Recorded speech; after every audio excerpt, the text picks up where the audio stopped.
Good afternoon बच्चों।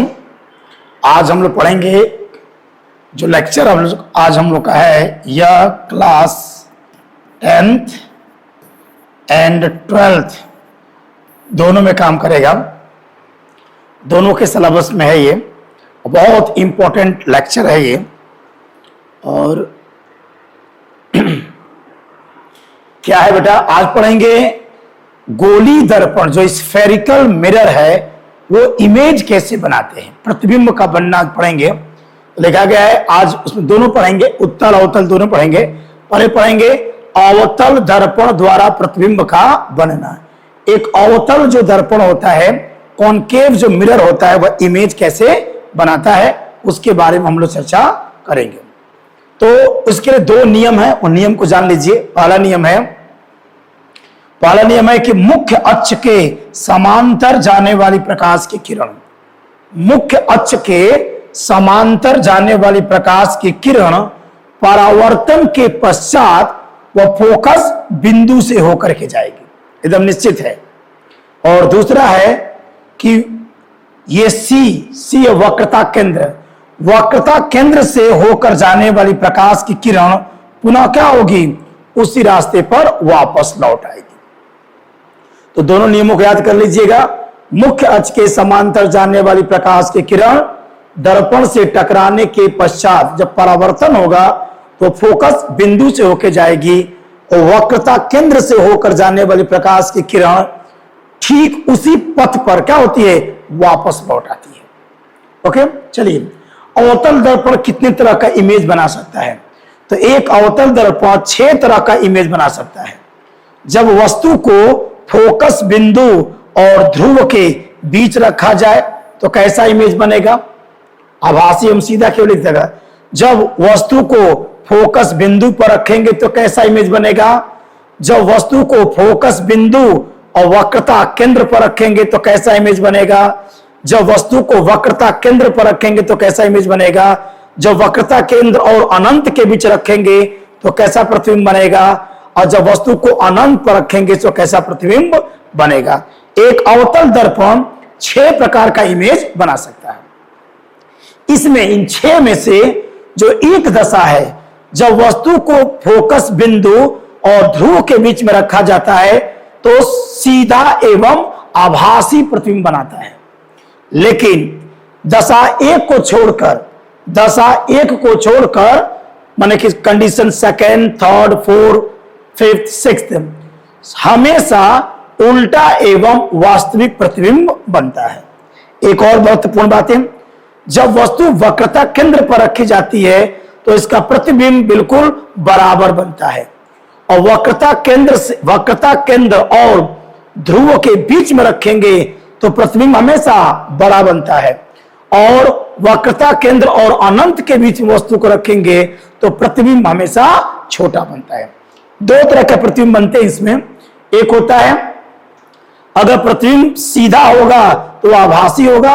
आभासी प्रतिबिंब कहने का मतलब कि वो पर्दे पर प्राप्त नहीं होगा, that image not be obtain on the screen. और एक होता है बेटा उल्टा, जो उल्टा होता है वो क्या बनेगा, वास्तविक होता है, इन्वर्टेड एंड रियल इमेज हमको प्राप्त होता है। तो एक एक करके पढ़ते जाएंगे हम लोग कि एक अवतल दर्पण किस प्रकार का प्रतिबिंब बनाता है। ठीक है बेटा, चलिए इसको ध्यान से देख लीजिए। तो प्रथम दशा हम लोग पढ़ते हैं, जब वस्तु P एवं F के बीच हो, है ना। जब वस्तु को P माने ध्रुव, अगर वस्तु को ध्रुव और फोकस बिंदु के बीच रखा जाए तो प्रतिबिंब कैसा बनेगा, इस पर हम लोग चर्चा करेंगे। बहुत आसान है, याद करने की जरूरत नहीं, बस समझ लीजिए, खुद आप बना लेंगे, खुद आपको आंसर पता चल जाएगा।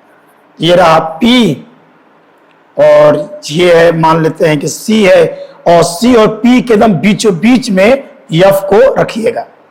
जो फोकस बिंदु होता है वो P और C के दम बीच में रखिएगा। मान लीजिए यहां पे हमने वस्तु को रख दिया है, ये वस्तु है AB। ए भी कहां रखा गया है, फोकस बिंदु और ध्रुव के बीच में। अब प्रतिबिंब कैसा बनेगा देख लीजिए, मुख्य अक्ष के समांतर, एक किरण को ले जाइएगा मुख्य अक्ष के समांतर, तो जो मुख्य अक्ष के समांतर जा रही है वो परावर्तन के पश्चात फोकस बिंदु से जाएगी। अब उसको जो रिटर्न हो ना, दर्पण से रिटर्निंग फोकस बिंदु से होगी, तो वो फोकस बिंदु से होकर के जाएगी। एकदम ये बात निश्चित है, मुख्य अक्ष के समांतर जाने वाली प्रकाश की किरण दर्पण से टकराने के पश्चात फोकस बिंदु से होकर जाएगी।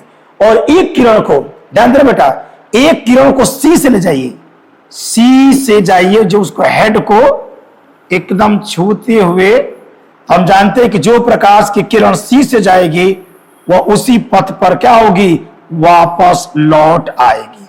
देखिए ये दोनों किरणें अपसारी किरणें हैं, ये है अपसारी किरणें।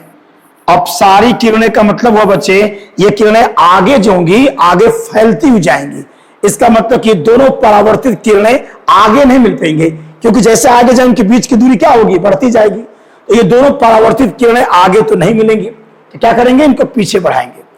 अब इनको हम लोग क्या करेंगे, पीछे बढ़ा देंगे, और इन दोनों को पीछे बढ़ाएंगे तो कहीं ना कहीं जाकर के दोनों मिलेंगी किरणें, और जिस बिंदु पर किरणें मिल जाएंगी वहीं पर प्रतिबिंब हम लोग का बन जाएगा ए डैश और बी डैश, ए डैश और बी डैश। देखिए प्रतिबिंब कैसा बना है, इसमें ए बी जो है वह वस्तु है, ए बी वस्तु है, और जो ए डैश और बी डैश है वह प्रतिबिंब है, वह प्रतिबिंब है, वो क्या है बेटा, प्रतिबिंब है। अब कैसा बना है देख लीजिए, प्रतिबिंब कैसा बना है, प्रतिबिंब वस्तु से क्या है, सीधा बना है। क्या बना है, सीधा बना है। तो प्रतिबिंब का अगर लिखे नेचर, लिखे nature of image, nature of image, nature of image का मतलब जो प्रतिबिंब बना है उसकी प्रकृति कैसा है। देखिए पहला उसका प्रकृति है, पहला उसकी प्रकृति यह है बेटा कि प्रतिबिंब कैसा बना है, सीधा बना है, सीधा। और जो प्रतिबिंब सीधा बनता है वो आभासी कहलाता है, सीधा है और आभासी है। और तीसरा हो जाएगा बड़ा है, बड़ा। और चौथा दर्पण के पीछे, दर्पण के पीछे बना हुआ है। ठीक है बेटा, तो ये ध्यान रखिएगा। अगर वस्तु को यदि अवतल दर्पण के सामने किसी वस्तु को फोकस बिंदु और ध्रुव के बीच में रखेंगे तो अवतल दर्पण उस वस्तु का बड़ा प्रतिबिंब बनाता है, बड़ा बनाएगा, सीधा बनाएगा, आभासी बनाएगा और दर्पण के पीछे बना देता है। ओके, चलिए उतार लीजिए, इसको देख लीजिए। ठीक है, दूसरा कंडीशन, दूसरा कंडीशन लिखते हैं, जब वस्तु फोकस बिंदु पर हो, जब वस्तु फोकस बिंदु पर हो, यानी कि यह पर हो। अगर वस्तु फोकस बिंदु पर रखी जाए तो उसका चित्र कैसे बनेगा देख लीजिए। अवतल दर्पण के सामने अगर वस्तु को फोकस बिंदु पर रखेंगे तो कैसा उसका चित्र बनेगा, उसका चित्र कैसे बनेगा। देखिए एकदम बिल्कुल वस्तु को मैं फोकस बिंदु पर मैंने रख दिया है। अगर वस्तु को फोकस बिंदु पर रखेंगे तो चित्र कैसा बनेगा, वही दो नियम ले चलिए। मुख्य अक्ष के समांतर, मुख्य अक्ष के समांतर, आप लोग भी बना के प्रैक्टिस कीजिएगा। मुख्य अक्ष के समांतर किरण जाएगी और मुख्य अक्ष के समांतर जाने वाली प्रकाश की किरण दर्पण से टकराने के पश्चात फोकस बिंदु से जाएगी। ये टकरा करके फोकस बिंदु से होकर के निकल जाएगी। ठीक है, और एक प्रकाश किरण को सी और हेड को यानी कि वक्रता केंद्र से लेकर जाइएगा, वक्रता केंद्र से होकर के प्रकाश किरण जाएगी और टकरा करके पुनः उसी पथ पर क्या होगी बेटा, वापस लौट जाएगी। अगर आप बिल्कुल सब कुछ ठीक बना रहे होगे तो ये समांतर किरणें आती हैं। कैसे किरणें आएंगी, समांतर किरणें, दोनों किरणें क्या हो जाएंगी, समांतर किरणें हो जाएंगी, समांतर किरणें होंगी, पैरेलल रे। और अगर दोनों परावर्तित किरण पैरेलल होती हैं, समांतर होती हैं, तो माना जाता है कि समांतर किरणें कहां मिलती हैं, अनंत पर। ये बहुत दूर जाकर कहीं ना कहीं क्या होंगी, मिलेंगी। अनंत पर जाकर के, ये अनंत पर जाकर के कहीं ना कहीं मिलेंगी। तो चित्र कैसा बनेगा? चित्र कैसा बनेगा? चित्र तो पहली बात की उल्टा बनेगा, और उल्टा बनेगा तो वास्तविक होगा। उल्टा बनेगा तो वास्तविक, वस्तु से बहुत बड़ा, सबसे बड़ा कह सकते हैं, सबसे बड़ा बनेगा। कहां बनेगा? अनंत पर बनता है, अनंत पर बनता है, अनंत पर बनता है। तो उल्टा वास्तविक सबसे बड़ा, और कहां बनेगा? अनंत पर बनेगा। अगर वस्तु को फोकस बिंदु पर रखेंगे तो अवतल दर्पण के सामने अगर कोई वस्तु फोकस बिंदु पर रखेंगे तो उसका चित्र कैसा बनेगा, यह आपको दर्शाया गया है। नेक्स्ट देखिए, तीसरी दशा, जब वस्तु F एवं C के बीच हो, C के बीच हो। F में क्या होता है? फोकस बिंदु, और C माने वक्रता केंद्र। अगर वस्तु को फोकस बिंदु और वक्रता केंद्र के बीच में रखेंगे तो प्रतिबिंब कैसा बनेगा, देख लीजिए। तो उसका प्रतिबिंब कैसा बनेगा, इसको हम लोग को देखना है। ये हो जाएगा P, ये हो जाएगा C, और ये हो जाएगा F। यहां वस्तु को हमने रखा है। मैंने वस्तु कहां रखा है? वस्तु को रख दिया है, वस्तु को रख दिया गया है, ध्यान रखिए। कहां पर वस्तु रखा गया बेटा? C और F के बीच में। देखते हैं चित्र कैसा बनेगा। इसका चित्र कैसा बनेगा? मुख्य अक्ष के समांतर, एक प्रकाश किरण मुख्य अक्ष के समांतर होगी। वो कहां से जाएगी? फोकस बिंदु से। वो तो कंफर्म है कि F से होकर जाएगी। ये टकरा करके F से निकल जाएगी, और एक प्रकाश किरण को ले जाइए C और A, इसके हेड को मिलाते हैं, और जो प्रकाश की किरण वक्रता केंद्र से होके जाएगी, वो टकरा कर उसी पथ पर क्या होगी? वापस लौट आएगी। और देखिए हम लोग का वस्तु का प्रतिबिंब यहां बनेगा, A डैश और B डैश, A डैश और B डैश आपका बनेगा। तो इसमें ए बी क्या है बेटा? इसमें ए बी तो वस्तु है, ए बी वस्तु है, और ए डैश बी डैश क्या है? प्रतिबिंब है। ए डैश बी डैश क्या है? प्रतिबिंब है। देखिए कहां बना है वस्तु, प्रतिबिंब बना कहां है, चेक कर लेते हैं। अच्छा कैसा बना है प्रतिबिंब की प्रकृति? देखिए nature of image, nature of image, image बना कैसे है? तो इमेज बना है, पहली बात देखो बेटा, उल्टा बना है, क्योंकि इसका तीर आपका ऊपर है और इसका तीर क्या बना है? नीचे। तो उल्टा बना है। उल्टा, अगर उल्टा होगा तो वास्तविक होगा, उल्टा वास्तविक और बड़ा, उल्टा वास्तविक और क्या बना है? बड़ा। इन्वर्टेड रियल एंड मैग्निफाइड, बड़ा। और बना कहां है? बन रहा है C और अनंत के बीच में, C एवं अनंत के बीच में आपका बनेगा, C और अनंत के बीच में। अगर वस्तु को कहां रखे हो? वस्तु को फोकस बिंदु और C के बीच में रखेंगे तो ऐसा चित्र बनेगा। ठीक है, तीसरा कंडीशन हमने पढ़ लिया। अब आते हैं चौथा कंडीशन पर। चौथा कंडीशन लेता हूं मैं। चौथा सबसे मोस्ट इंपॉर्टेंट है, जब वस्तु को कहां रखा गया हो? C पर, वक्रता केंद्र पर। जब वस्तु वक्रता केंद्र पर स्थित हो। अगर वस्तु को वक्रता केंद्र पर रखा जाए तो इसका चित्र कैसे बनेगा, इसको देख लेना है। इसको अगर देखा जाए कैसे बनेगा चित्र इसका।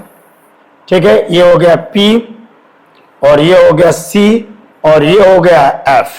वस्तु को वक्रता केंद्र पर ही रख दिया गया है, वक्रता केंद्र पर रख दिया गया बेटा। अब इसका चित्र कैसे बनेगा? तो एक मुख्य अक्ष के समांतर प्रकाश की किरण जाएगी।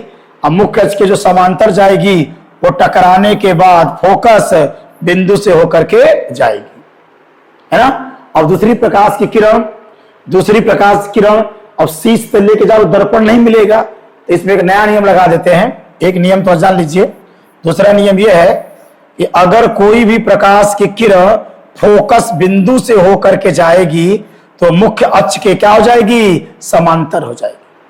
प्रकाश में प्रकाश उत्क्रमणीयता नियम का पालन करता है, ये ध्यान रखिएगा।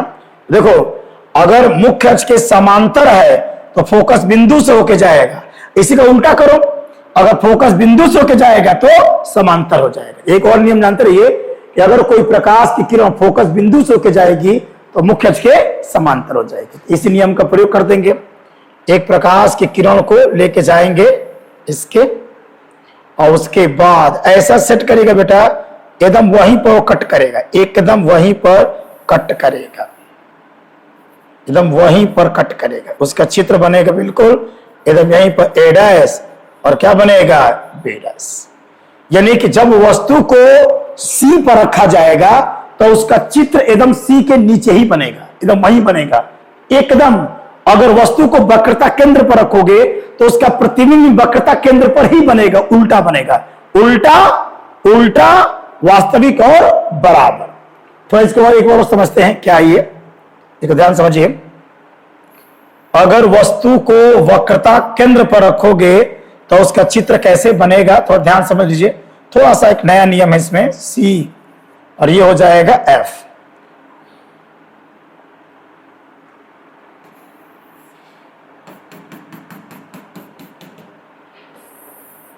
ये हो जाएगा P, ये हो जाएगा F, और एकदम नाप के बनेगा बेटा वस्तु C है।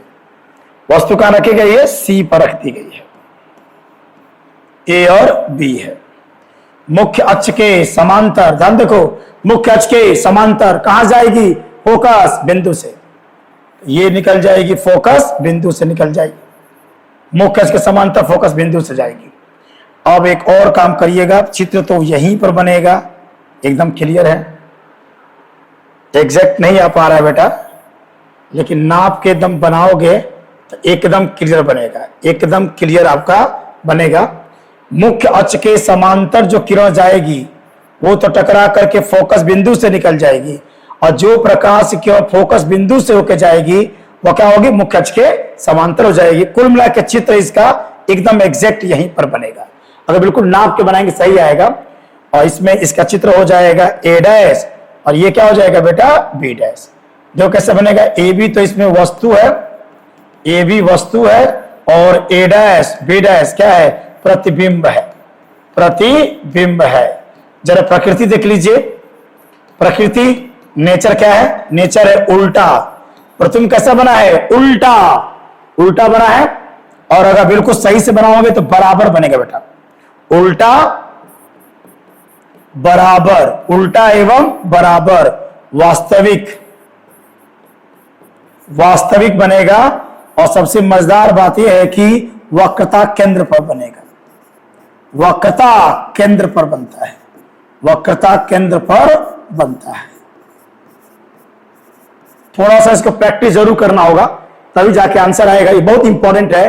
अगर वस्तु अवतल दर्पण के सामने वक्रता केंद्र पर रखी गई है तो प्रतिबिंब भी वक्रता केंद्र पर ही बनेगा, उसी के नीचे, एकदम उसी के बराबर बनेगा, है ना। नाप के बनाएंगे एकदम करेक्ट आंसर आएगा। इसके लिए डिस्कस बना देते तुम, दिमाग में रखिएगा ही।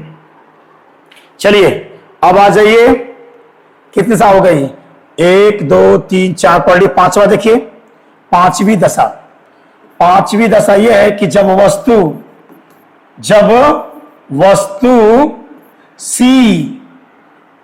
सी एवं अनंत के बीच हो। अगर वस्तु को सी और अनंत के बीच रखा जाए तो प्रतिबिंब कैसा बनेगा, देख लीजिए ध्यान से, एकदम करेक्ट आंसर आएगा।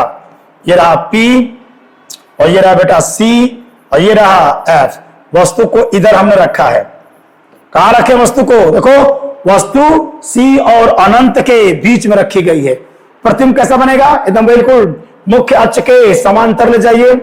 हम जानते हैं कि मुख्य अक्ष के समांतर जाने वाली प्रकाश की किरण कहां से जाएगी, फोकस बिंदु से। आप एकदम नाप के बनाइए स्किल से, वो फोकस बिंदु से होकर के निकल जाएगी। और एक प्रकाश की किरण को सी से जाइए, जो प्रकाश किरण सी से जाएगी वह उसी पथ पर वापस लौट आएगी। देखिए जहां पे कट करेंगे दोनों किरणें, यानी हो जाएगा ए डैश और ये हो जाएगा बी डैश।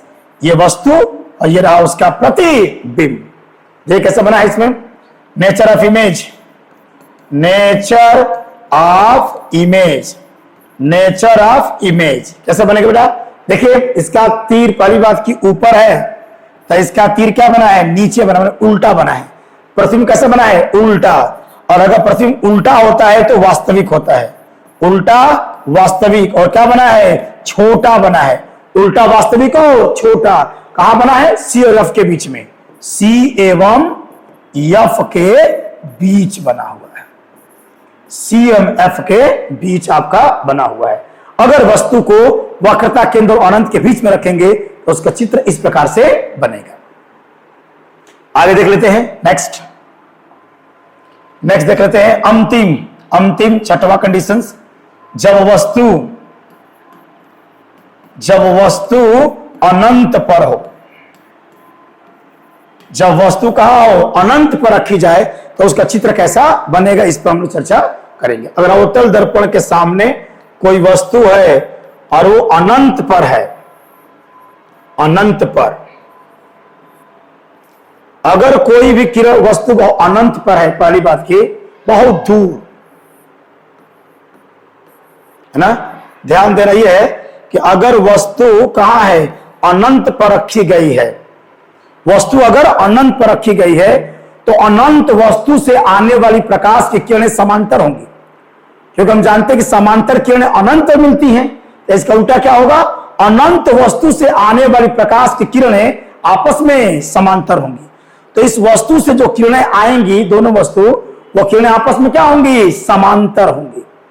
तो जो वस्तु अनंत पर रखेंगे तो वहां से जो भी किरण आएंगी, और देखिए यहां से आगे आपका दूसरी किरण भी वो समांतर आएगी, मुख्य अक्ष के कहां आएगी? समांतर आएगी, क्योंकि वस्तु अनंत पर है और अनंत पर रखी गई वस्तु से अनंत बिंदु से आने वाले प्रकाश की किरणें आपस में समांतर होती हैं। हम जानते हैं कि समांतर किरणें दर्पण से टकराने के बाद फोकस बिंदु पर जाकर के मिलेंगी। तो ये किरणें ये भी टकरा करके एकदम बिल्कुल फोकस बिंदु पर जाकर के मिलेगा। इसका मीनिंग ये रहा कि इसका चित्र जो बनेगा फोकस बिंदु पर बनेगा। अभी दिखाएंगे एग्जैक्ट कैसे बनेगा, लेकिन क्लियर है कि अगर वस्तु अनंत पर हो तो चित्र कैसे बनेगा? चित्र कैसे बनेगा अभी तो दिखा देंगे। अभी उल्टा बनेगा, उल्टा होगा तो वास्तविक होगा, उल्टा वास्तविक सबसे छोटा, उल्टा वास्तविक सबसे छोटा, और कहां बनेगा? फोकस बिंदु पर, फोकस बिंदु पर। लेकिन इस तरीके से अगर प्रकाश किरण है तो आपको वस्तु की लंबाई पता नहीं चल रही है, लग रहा है कि वस्तु बिंदु बन रहा है, तो हम थोड़ा सा प्रकाश किरणों को तिरछा डालेंगे ताकि वस्तु आपको दिखाई दे। लेकिन ध्यान रखिए अगर वस्तु अनंत पर रखी गई हो तो उल्टा वास्तविक सबसे छोटा और फोकस बिंदु पर बनता है। थोड़ा और इसको समझने की कोशिश करते हैं कैसे, देखिएगा ध्यान से। इसको दूसरे तरीके समझने की हम लोग कोशिश करते हैं कैसे बनेगा। ये है P और ये है बेटा आपका C है और ये है आपका F हो गया, है ना। एक फोकस तल शब्द आता है, फोकस तल किसे कहते हैं? फोकस तल का मतलब ये हो गया कि अगर मान लीजिए कि ये फोकस बिंदु है, फोकस बिंदु से होकर जाने वाला जो प्लेन होगा, जो समतल होगा, यह आपका फोकस तल के अंतर्गत आ जाएगा। फोकस बिंदु का विलंबोत होकर तो खींचा गया तल फोकस तल कहलाएगा। अब मान लीजिए कि वस्तु एकदम दूर, एकदम अनंत पर है और अनंत से आने वाली प्रकाश की किरणें एकदम बिल्कुल अनंत से आने वाली प्रकाश की किरणें क्या होंगी? समांतर होंगी आपस में। तो मान लेते हैं कि वस्तु अनंत पर है और अनंत वस्तु से आने वाली प्रकाश की किरणें आपस में समांतर। एक और बात है, ये जो किरणें हैं वो आपस में समांतर है लेकिन मुख्य अक्ष के समांतर नहीं है। तो अगर आपतित किरणें आपस में समांतर हैं परंतु मुख्य अक्ष के समांतर नहीं है तो ये किरणें फोकस तल पर जाकर मिलेंगी, फोकस बिंदु पर नहीं मिलेंगी, फोकस तल पर मिलेंगी। अब देखिए ये जो किरणें होंगी यह किरण फोकस तल पर जाकर के मिलेंगी, ये किरणें फोकस तल पर जाकर के मिलेंगी और चित्र इसका यहां पर बनेगा। ठीक है बेटा, इसका चित्र यहां पर बन जाएगा। ये होगा फोकस बिंदु है इसका चित्र यहां पर आपका बनेगा, वो है ए डैश और ये क्या है आपका बी डैश। फोकस तल पर चित्र कहां बनेगा? फोकस तल पर बनेगा, ये दिमाग में रखिएगा, फोकस तल। तो ये ध्यान रखिए, अगर वस्तु अनंत पर रखी गई हो तो उसका चित्र कैसा बनेगा? उसका चित्र बनेगा परिबाद की उल्टा बनेगा। उल्टा होगा तो वास्तविक होगा, उल्टा वास्तविक, सबसे छोटा और फोकस तल पर, फोकस तल पर आपका बनेगा, फोकस तल पर बनेगा। ठीक है, ये रहा आपका अवतल दर्पण द्वारा प्रतिबिंब का बनना। मैं 6 दशा क्या कर दिया? कंप्लीट कर दिया।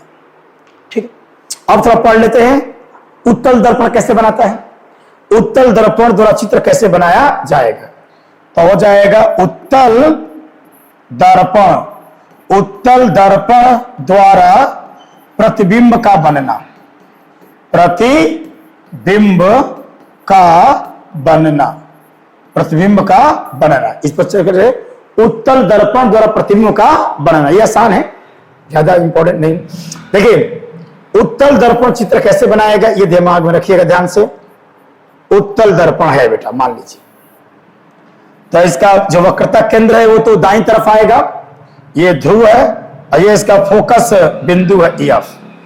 देखिए मुख्य अक्ष के समांतर अगर कोई भी किरण जाएगी, मान ली कि वस्तु हमने यहां पर रख दिया है, तो मुख्य अक्ष के समांतर जाने वाली प्रकाश की किरण दर्पण से जब टकराएगी तो टकराने के बाद यह एकदम फोकस बिंदु से होकर जाती हुई प्रतीत बने। इसका परावर्तन ऐसे होगा जैसे कि वो फोकस बिंदु से होकर के जाएगी। मुख्य अक्ष के समांतर जाने वाली प्रकाश की किरण दर्पण से टकराने के पश्चात वो फोकस बिंदु से होकर जाएगी, जानते ही हैं। और एक काम करो, एक प्रकाश किरण को ए और सी को मिलाओ, ए और सी को मिलाइए, ए और सी को मिला दो। और हम जानते हैं कि जो प्रकाश की किरण ध्यान रखो, जो प्रकाश की किरण कहां से जाएगी? जो प्रकाश की किरण वक्रता केंद्र से होकर के जा रही है वो तो टकरा करके उसी पथ पर क्या होगी? वापस लौट आएगी। और देखिए दोनों किरणें यहां पर कट कर रही हैं और जहां पे कट कर रही है बेटा वहीं पर प्रतिबिंब इसका बनेगा ए डैश और बी डैश। तो इसका छोटा सा इमेज बनेगा ए डैश बी डैश। कैसा बनेगा देख लीजिए, इसका प्रतिबिंब कैसा बनेगा? सीधा बनेगा, सीधा आभासी और छोटा, सीधा आभासी और छोटा बनेगा, सीधा आभासी और छोटा, हमेशा, ऑलवेज। ये बेटा यानी कि उत्तल दर्पण किसी भी वस्तु कहीं भी रखोगे वह हमेशा और हमेशा चित्र कैसा बनाएगा? हमेशा सीधा बनाएगा, आभासी बनाएगा और छोटा प्रतिबिंब बनाता है। वस्तु कहीं भी रखोगे चित्र हमेशा ऐसा ही बनेगा। और वो कहां बन रहा है? देखो वस्तु बन रहा है P और F के बीच में। कहां बन रहा है? P और F के बीच में। अगर वस्तु को अनंत पर रख दोगे तो F पर बनेगा, दो ही दशा है। अगर वस्तु अनंत पर है तो उसका चित्र बनेगा फोकस बिंदु पर। अगर वस्तु अनंत पर नहीं है, किसी अन्य बिंदु पर है, तो उसका चित्र हमेशा और हमेशा ध्रुव और फोकस बिंदु के बीच बनेगा। लेकिन यह कंफर्म है कि कैसा बनेगा? हमेशा और हमेशा सीधा, आभासी और छोटा। तो उत्तल दर्पण किसी भी वस्तु का हमेशा सीधा, आभासी और छोटा प्रतिबिंब बनाता है। यह आसान है तुम्हें, ऑलवेज।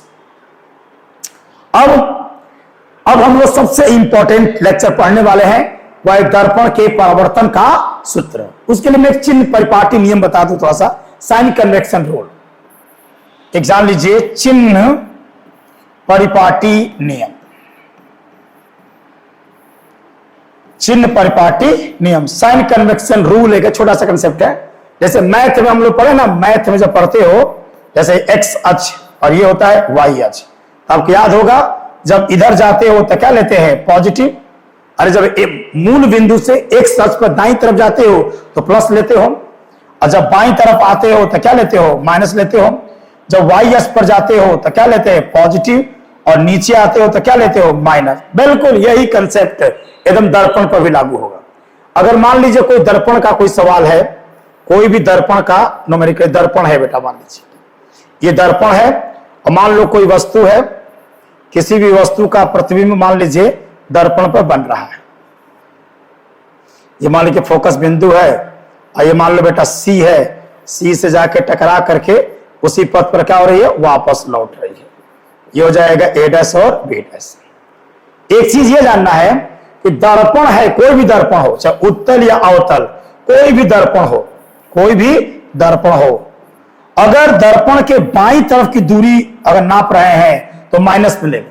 दूरी को हम पोल से नापेंगे, ध्रुव से नापेंगे, तो दर्पण के बाईं तरफ की दूरी नापोगे तो माइनस में, दर्पण के दाईं तरफ की दूरी नापोगे तो क्या होगा, प्लस में।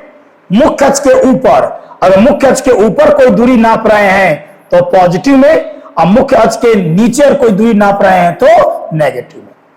याद हो चिन्ह परिपाटी का नियम। चिन्ह परिपाटी का नियम ये हो गया कि दर्पण के बाईं तरफ की, दर्पण के बाईं तरफ की जो दूरियां होती हैं माइनस में, दर्पण के दाईं तरफ की दूरियां प्लस में, मुख्य अक्ष के ऊपर प्लस, मुख्य अक्ष के नीचे माइनस में। और एक और साइन कन्वेक्शन रूल लेकर चलेंगे कि हम दर्पण पर प्रकाश हमेशा बाईं तरफ से डालेंगे। दर्पण पर प्रकाश किधर से आएगा, बाईं तरफ से डाल रहे हैं, ये दिमाग में रखिएगा, तो ये नियम लागू होगा। ओके, तो चिन्ह परिपाटी नियम के बाद अब हम लोग पढ़ सकते हैं दर्पण के परावर्तन का सूत्र। This is the most important lecture. इस चैप्टर का सबसे इंटरेस्टिंग चैप्टर है दर्पण के परावर्तन का सूत्र। दर्पण के परावर्तन, दर्पण के परावर्तन का सूत्र है ना।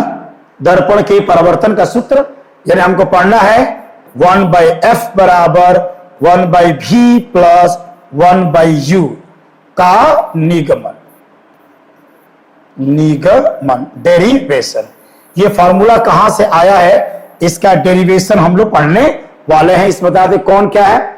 इसमें f जो है वह दर्पण की फोकस दूरी है, दर्पण की फोकस दूरी है, दर्पण की फोकस दूरी है बेटा, दर्पण की फोकस दूरी है। इसमें u जो है यह वस्तु एवं दर्पण के बीच की दूरी, वस्तु एवं दर्पण के बीच की दूरी, है ना, दर्पण और वस्तु के बीच की दूरी। और इसमें भी है प्रतिबिंब, भी है प्रतिबिंब एवं वस्तु एवं दर्पण, लिख देता हूं ध्यान से, वस्तु एवं दर्पण, ठीक है बेटा, वस्तु एवं दर्पण के बीच की दूरी। अभी क्या है, प्रतिबिंब एवं दर्पण के बीच की दूरी, दर्पण के बीच की दूरी, ये आपको समझना है।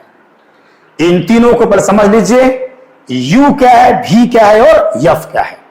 तो f दर्पण की फोकस दूरी, u को बोलते हैं ऑब्जेक्टिव लेंथ है, माने वस्तु और दर्पण के बीच की दूरी, और जो v होता है वह प्रतिबिंब एवं दर्पण के बीच की दूरी। एक चित्र में समझाते हैं इसको, एक चित्र में इसको समझाया जाए क्या है ये।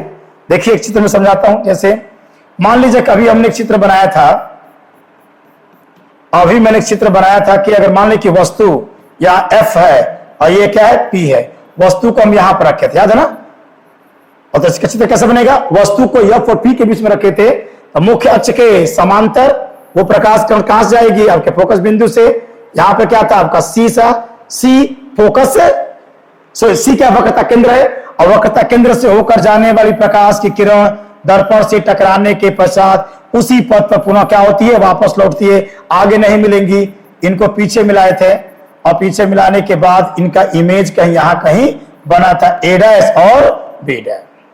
देखो दूरी नापी है, देखो ये दूरी बी से लेकर यू तक की दूरी को यू कहेंगे, माइनस यू, क्योंकि बाईं तरफ दूरी है।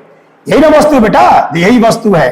तो दर्पण, देखिए दर्पण, दर्पण दूरी नापते हैं दर्पण के ध्रुव से नापेंगे।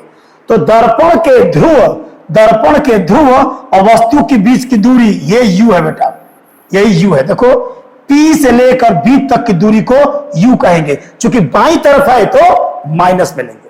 अच्छा, P से लेकर के F तक की दूरी को, देखो ध्रुव और फोकस बिंदु के बीच की दूरी को क्या कहा जाएगा? फोकस दूरी। दर्पण के ध्रुव और दर्पण के फोकस बिंदु के बीच की दूरी को फोकस दूरी कहते हैं। ये भी बाईं तरफ है, ये क्या हो जाएगा? माइनस के F। अच्छा, P से लेकर C तक को दिखा है, P से लेकर C तक को कहेंगे माइनस के R। बाईं तरफ की सभी दूरियां माइनस में नापते हैं हम लोग। तो दर्पण के ध्रुव और वक्रता केंद्र के बीच की दूरी को R कहेंगे, क्योंकि बाईं तरफ है तो माइनस में। अब देखो यहां से दर्पण, ये क्या बेटा? प्रतिबिंब है। दर्पण और प्रतिबिंब के बीच की दूरी को अगर नापे, यानी कि PB डैश, वो हो जाएगा प्लस के भी। दर्पण और प्रतिबिंब के बीच की दूरी की दाईं तरफ दूरी है, तो दर्पण और प्रतिबिंब के बीच की दूरी दाईं तरफ है तो वो प्लस में नापी जाएगी। क्लियर? तो चिन्ह परिपाटी नियमों को याद रखिएगा। इसका मतलब कि अवतल दर्पण की फोकस दूरी हमेशा माइनस में होती है, जबकि उत्तल दर्पण की फोकस दूरी हमेशा प्लस में होती है। तो इस साइन कन्वेक्शन रूल को पता कर लीजिएगा। इसके बाद एक सबसे मोस्ट इंपॉर्टेंट डेरिवेशन करेंगे हम लोग, दर्पण के परावर्तन का सूत्र। और जब दर्पण के परावर्तन का सूत्र पढ़ लेंगे, उसके बाद पढ़ेंगे हम लोग लीनियर मैग्निफिकेशन, रेखीय आवर्धन पढ़ेंगे। और उसके बाद इस पर बहुत से न्यूमेरिकल्स क्यों करेंगे, एकदम एक एक न्यूमेरिकल्स को कराया जाएगा। दर्पण के हर तरह के न्यूमेरिकल्स लगाने का कंसेप्ट आपको पता चल जाएगा। ठीक है बेटा, एकदम मन लगा के पढ़िए। तो कल हम लोग दर्पण के परावर्तन के सूत्र का निगमन करेंगे। इतना डेरिवेशन आपको आना चाहिए, इतना जो कंसेप्ट है आपको पता होना चाहिए, तो हम दर्पण के परावर्तन का सूत्र का निगमन करेंगे। तो कल हम लोग दर्पण के परावर्तन सूत्र का निगमन करेंगे। बेहतर लेक्चर होगा, जरूर देखिएगा। चैनल को सब्सक्राइब करिए, ठीक है, और मन लगा के पढ़िए बेटा। Thank you very much, be happy.